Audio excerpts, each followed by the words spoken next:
జిల్లాలోని పర్యాటక కేంద్రమైన గండికోటలో ఓ మైనర్ బాలిక అనుమానాస్పద స్థితిలో మృతి చెందింది. ప్రొద్దుటూరులోని గౌతమి జూనియర్ కళాశాలలో ఇంటర్ విద్యను అభ్యసిస్తున్న బాలిక లోకేష్ అనే యువకుడితో కలిసి గండికోటకు వెళ్లింది.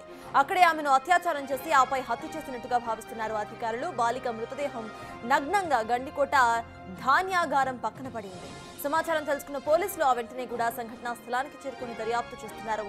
ఈ సంఘటనలో అనుమానితుడిగా ఉన్న యువకుడిని ప్రొద్దుటూరు పోలీసులు ఇప్పటికే అదుపులోకి తీసుకున్నారు.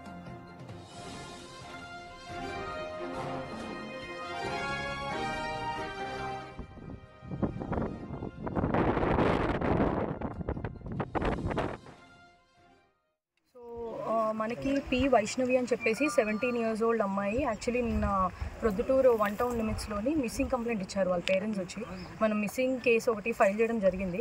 ఆఫ్టర్ దట్ మన ఎస్ఐ అండ్ ఎంటైర్ బ్యాచ్ అంతా కలిపి ఇక్కడ మనకి ఉన్నారు అని తెలిసి ఇక్కడంతా వచ్చి గాలించాము గండికోట ఏరియా అంతా. సో గాలిస్తే ఈరోజు మార్నింగ్ అరౌండ్ 6-6:30 టైంలోని మనకి ఆ అమ్మాయి బాడీ దొరకడం జరిగింది.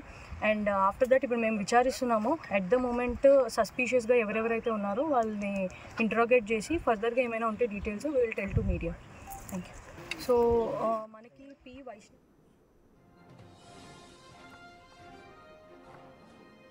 కడప జిల్లాలోని పర్యాటక కేంద్రం గండికోటలో ఓ మైనర్ బాలిక అనుమానాస్పద స్థితిలో మృతి చెందింది.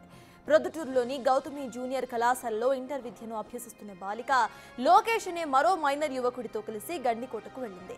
అక్కడే ఆమెను అత్యాచారం చేసి ఆపై హత్య చేసినట్టుగా భావిస్తున్నారు. అయితే గండికోటకు వెళ్తున్న విజువల్స్ వాళ్ళిద్దరూ కలిసి వెళ్తున్న విజువల్స్ పోలీసు అధికారులు సేకరించారు. ఇక ఆ తర్వాత కేవలం రిటర్న్ అవుతున్నప్పుడు కేవలం లోకేష్ మాత్రమే 2-wheeler మీద రిటర్న్ అవుతున్న విజువల్స్ కూడా పోలీసు అధికారులు సేకరించారు. అయితే బాలిక మృతదేహం నగ్నంగా గండికోట ధాన్యానగర్ పక్కన పడి ఉంది. అక్కడ టూరిస్టులు ఆ బాడీని చూసి సమాచారం అందించడంతో పోలీసులు హుటాహుటిన సంఘటనా స్థలానికి చేరుకున్నారు. అక్కడ సంఘటనా స్థలానికి చేరుకొని కేసును దర్యాప్తు చేస్తున్నారు.